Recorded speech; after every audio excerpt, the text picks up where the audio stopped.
Le Zoom Éco avec vous, Olivier Samin. Bonjour. La Bonjour. moisson n'est pas encore tout à fait terminée, mais ça y est, on en connaît l'ampleur. 38 millions de tonnes de blé devraient être récoltées cette année en France. C'est l'association des producteurs qui a publié cette estimation hier.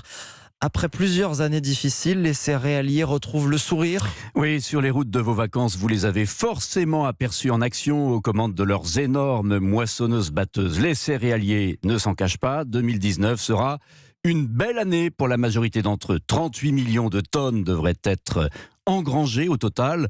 On parle là du blé tendre, le blé qui sert à faire de la farine pour la boulangerie. Les plus optimistes évoquent même le chiffre de 39 millions. Ça, on le saura début septembre. Ce qui est d'ores et déjà acquis, c'est que ce sera la troisième plus belle récolte de l'histoire, après celle de 2015 et de 1998. En moyenne, on devrait dépasser cette année les 76 quintaux de rendement à l'hectare, ce qui est beaucoup. Mais c'est une moyenne. Si dans beaucoup de régions, on a fait mieux, dans d'autres, moins nombreuses, le rendement a été mauvais. En Auvergne notamment, frappé par une sécheresse ininterrompue cet hiver, les céréaliers de la plaine de la Limagne ont à peine dépassé les 45 quintaux à l'hectare. Alors à l'échelle de la France, vous disiez troisième plus belle récolte de l'histoire. La quantité est là, la qualité aussi.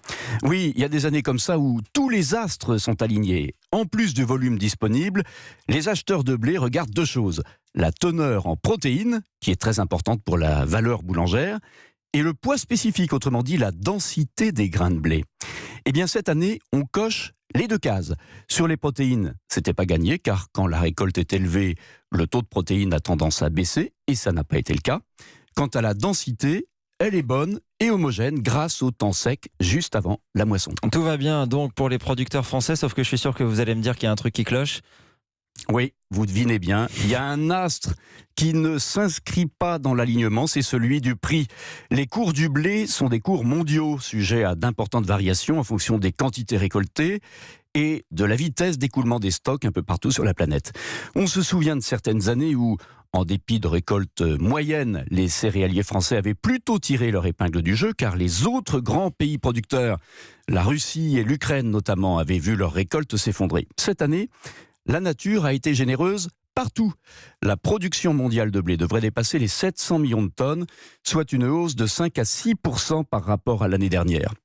Alors c'est vrai, la demande augmente, mais pas suffisamment pour absorber le blé supplémentaire produit. Résultat, les cours mondiaux baissent.